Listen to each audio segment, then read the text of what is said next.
Tapi saya katakan saya adalah penganut Kristen. Saya adalah pengikut Yesus yang mempunyai prinsip. Kalau untuk menyelamatkan seisi dunia ini, satu orang mati lebih baik daripada seisi dunia tidak diselamatkan. Salam sejahtera bagi kita semua, kembali dengan saya di channel ini. Kiranya teman-teman yang menyaksikan channel ini diberkati Tuhan Yesus Kristus senantiasa. Pada kali ini saya akan mengajak teman-teman untuk melihat salah satu cuplikan video yang cukup dan luar biasa. Seorang anak Tuhan, ia pernah menyatakan ini di depan para non-Kristen, untuk menyelamatkan seisi dunia, satu orang mati lebih baik daripada seisi dunia tidak diselamatkan. Seperti apa cuplikan videonya? Mari kita saksikan bersama. Inilah dia cuplikan video. Makanya itu tulisan diterjemahkan terlalu kasar ya. Tapi saya katakan saya adalah penganut Kristen. Saya adalah pengikut Yesus yang mempunyai prinsip. Kalau untuk menyelamatkan seisi dunia ini, satu orang mati lebih baik daripada seisi dunia tidak diselamatkan. Bukan berarti kita melanggar HAM-nya Yesus. Bagi saya juga sama. Kalau memimpin negara ini, kalau ada 250 juta orang akan mati hanya karena 10 atau 1000 orang yang mau meledakkan seluruh Indonesia ini, lebih baik 1000 dimatikan. Apakah melanggar HAM? Pengertian HAM saya, melanggar, membunuh orang tidak berdosa, itu lebih melanggar HAM. Menurut saya. Jadi kita ini terbalik-balik, tahu nggak? Teroris yang meledakkan diri di tengah kerumunan dianggap tidak melanggar HAM. Terorisnya terpaksa ditembak, itu melanggar HAM. Makanya saya bilang, katakan anak muda kalau berpandangan seperti itu, hati-hati kalian. Kalian membuat aparat itu gampang untuk bertindak. Nah, saya penganut yang sama. Kalau ada satu orang harus mati untuk orang banyak, lebih baik dia mati. Itu yang saya lakukan. Kalau memang negara ini jadi lebih baik, saya mesti dipenjara, saya terima dengan tulus. Makanya di depan umum saya nunduk dengan baik, padahal saya pengen timpuk itu si hakim itu. Karena katanya apa? Kalau tanpa Ahok masuk, ini negara kacau.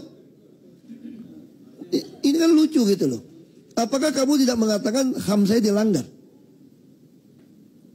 HAM saya dilanggar. Dilanggar habis. Tapi saya tetap terima. Saya ditawarin gugat di HAM internasional, pasang iklan loh di London. Saya ditawarkan untuk suaka. Karena dianggap pemerintah sudah menjolimin saya. Datang dari Swiss. Datang. Nyusup orang bule ini. Siapin formulir. Tinggal di Swiss. Dibiayain. Saya bilang sama mereka, kamu ngerti nggak arti suaka politik? Saya begitu pindah ke Swiss nggak bisa pulang lagi. Saya nggak mau. Ini negara saya kok. Kenapa masih saya angkat kaki gitu loh? Bajingan-bajingan itu harus angkat kaki, bukan saya. Lalu kok tiba-tiba lucu kan? Orang melanggar HAM, orang yang melakukan intoleransi, kalian toleran atas nama HAM. Kan lucu. Jadi ketika kita tidak toleran kepada kaum intoleran, bukan berarti kita tidak toleran. Jangan salah loh. Jadi ini ketika kita membela HAM orang banyak dengan catatan melanggar HAM orang yang melanggar HAM orang banyak, bukan berarti kita melanggar HAM. Saya tanya gini ya. Saya nggak tahu pikiran Anda ya. Tiba-tiba orang maling ke rumah, nggak minta sih. Orang masuk ke rumah Anda ngerampok. Di rumah Anda ada senjata. Dia gitu masuk bawa senjata. Anda tembak atau tidak kalau dia bawa senjata masuk? Tidak boleh dong, melanggar HAM dong. Kan manusia. Lalu kamu terbunuh? Lalu semua pasang lilin. Pelanggaran HAM. Oh, saya nggak mau.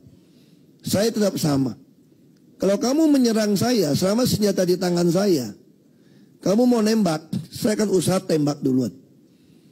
Kalau sama-sama tertembak, urusan kedua. Saya nggak berubah. Makanya ketika saya pindahkan orang dari rumah susun, dari Waduk Pluit, katanya melanggar HAM. Saya bilang, HAM apa? Hamburger. Lalu mereka kirim itu dari PBB, United Nation, untuk perempuan dari Brazil. Duduk di samping saya, itu ada di YouTube itu. Saya tanya sama dia bilang saya melanggar HAM. Saya bilang, HAM yang mana? Kamu di negara kamu pernah nggak pindahin orang dari bahaya kematian di Waduk Pluit? Waduk Pluit kalau airnya lewat 15.000 orang, 70.000 orang bisa mati situ. Satu Jakarta terendam setengah. Saya pindahkan mereka lengkap sampai baju daster, sampai BH celana dalam saya beliin, sampai alat masak dapur itu betul-betul masuk badan, sampai kulkas, TV, semua kita lengkap, full furnish. Saya tanya, ada nggak negara mana di dunia yang pindahin orang yang melanggar aturan, yang membahayakan dirinya, membahayakan rakyat ibu kota, dengan dipindahkan hanya bayar 5.000 per hari. Anaknya dapat KJP, dia naik bus Transjakarta gratis.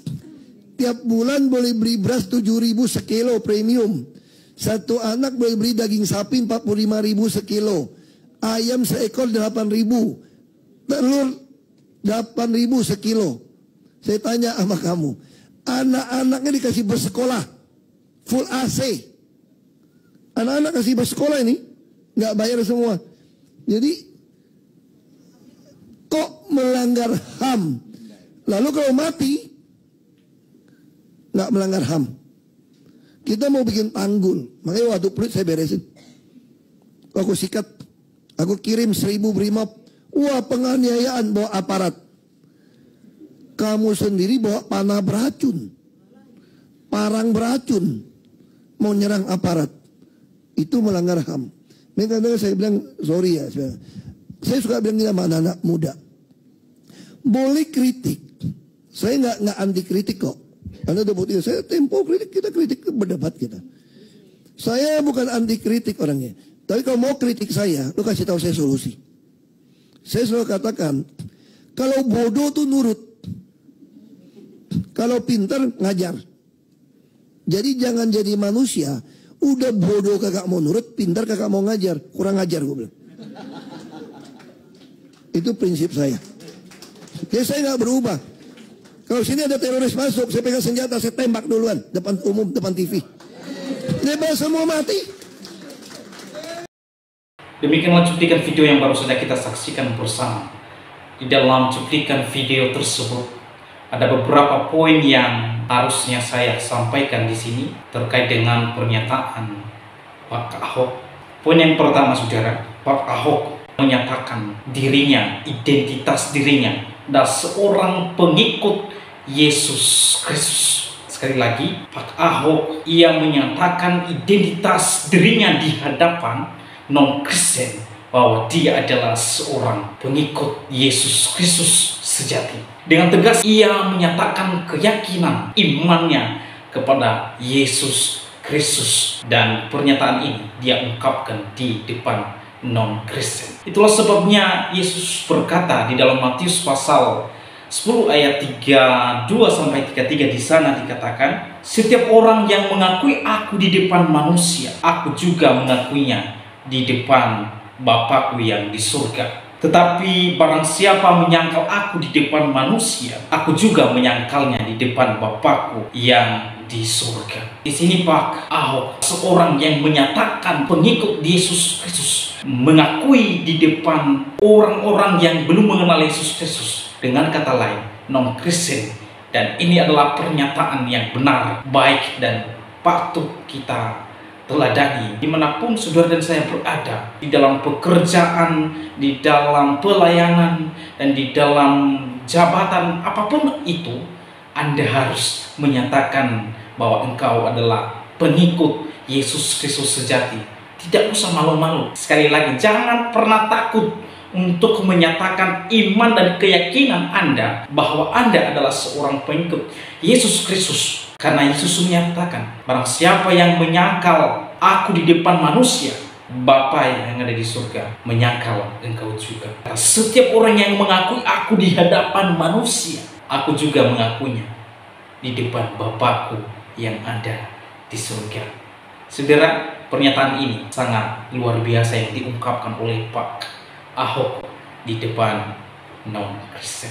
Dan yang kedua, Ahok memiliki prinsip mendasar yang paling fundamental dengan berkata, aku memiliki dan mempunyai prinsip kalau untuk menyelamatkan seisi dunia, satu orang mati lebih baik daripada seisi dunia tidak diselamatkan. Saudara, di sini prinsip yang sangat mendasar sekali bagi kekristenan. Yesus mati untuk menyelamatkan seisi dunia. Yesus Kristus mati untuk menebus dosa-dosa manusia.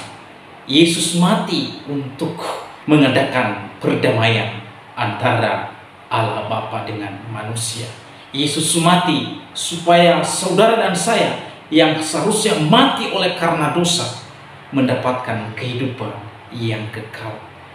Dan di dalam pelayanan Pak Ahok adalah seorang yang memiliki dasar iman yang sejati sesuai dengan Alkitabiah.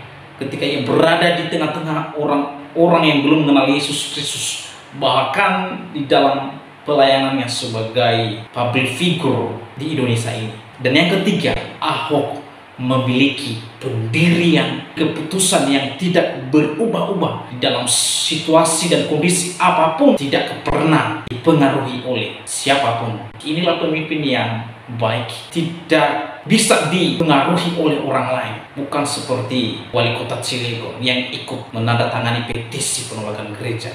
Ini bukan ciri pemimpin yang baik, karena seorang pemimpin harus netral dan tidak mudah diumbang-ambingkan oleh para massa. Dan yang keempat, Ahok adalah seorang pemimpin yang transparan. Salah satu orang yang ditunggu-tunggu di Indonesia ini, bahwa pemimpin yang baik adalah pemimpin yang transparan, jujur, terbuka, tanpa ada embel-embel. Di dalam beberapa poin ini, Pak Ahok menunjukkan sikap hidup yang memiliki karakter Kristus di dalam pelayanannya. Kiranya video ini menjadi berkat untuk kita semua. Tuhan Yesus memberkati kita semua.